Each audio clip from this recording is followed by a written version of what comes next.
So what happens when you fast? You go through 5 stages. The first one's called lipolysis. And lipolysis is when you use up the glycogen reserve. So right now, I've got glycogen. This is glycogen, right, which was glucose, which I got from food. So right now, I'm using glycogen. This is what's fueling my movement, right? So when you're moving today, you're being fueled by glycogen from glucose, which is from food.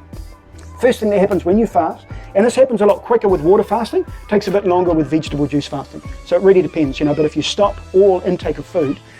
Second step is autolysis, and this is when you start eating the disease decaying cells. So literally the body goes, okay, there's no more fuel.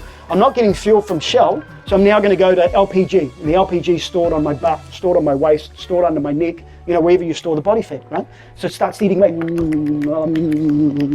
It starts eating away at all these stored fuel, right? Stored fuel. Third step is gluconeogenesis, and that's when your old proteins get recycled to glycogen again. So you literally start to use your old proteins. There's a whole myth around protein, and almost everyone in the West is over-proteined. Everyone's obsessed with protein. The reality is the longest lived cultures eat 15% daily intake of protein. It's minimal, and they get it from plants. There's a whole nother seminar about the myth around protein. But anyway, you start recycling your proteins. You get them recycled. You then get into ketogenesis. And ketogenesis is when the body breaks down those stored body fat into ketones and energy.